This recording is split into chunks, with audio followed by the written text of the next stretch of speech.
Je vais lire un extrait du livre « L'histoire de mon engagement pour le droit des filles » de Malala Yousafzai, jeune fille pakistanaise gravement blessée par les talibans parce qu'elle défendait le droit à l'éducation dans son pays.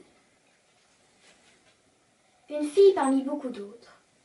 Pour mon 16e anniversaire, j'ai reçu le plus extraordinaire des cadeaux. J'ai été invitée à prendre la parole au siège de l'Organisation des Nations Unies à New York.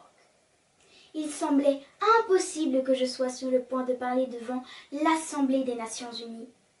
Je me suis habillée lentement ce matin-là. J'ai mis mon chaloir camise préféré, le rose, et une des écharpes de Bénazir Bhutto. Puis je me suis levée, et je ne me suis pas adressée seulement à l'assistance, mais à toutes les personnes autour du monde que mes paroles encourageraient.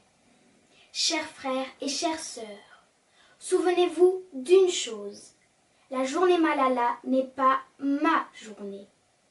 Aujourd'hui est le jour de chaque femme, chaque garçon, chaque fille qui fait entendre sa voix pour défendre ses droits.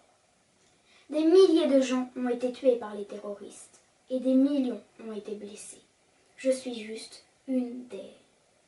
Me voici, une fille parmi beaucoup d'autres.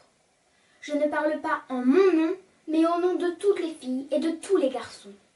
Je ne lève pas la voix pour crier, mais pour que ceux qui n'ont pas de voix puissent être entendus.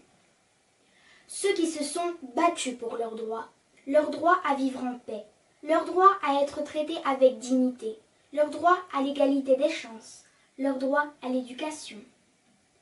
Le 9 octobre 2012, les talibans ont tiré une balle dans le côté gauche de mon front. Ils ont tiré sur mes amis également. Ils ont pensé que des balles nous feraient taire, mais ils ont échoué. Voilà que, de ce silence, se sont élevées des milliers de voix.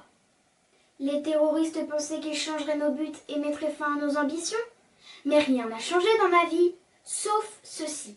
La faiblesse, la peur et le désespoir sont morts. La force, la puissance et le courage sont nés. Je suis la même Malala. Mes ambitions sont les mêmes. Mes espoirs sont les mêmes. Mes rêves sont les mêmes. Un enfant, un professeur, un crayon, un livre peuvent changer le monde.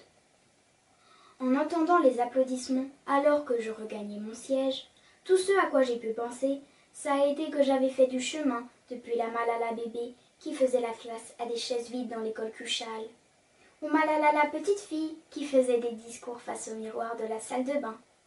Je ne sais comment, par la grâce de Dieu, je m'adressais désormais à des millions de personnes. Jadis, j'avais demandé à Dieu de me rendre plus grande.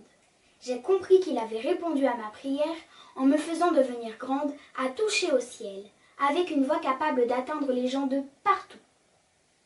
Merci de m'avoir écoutée.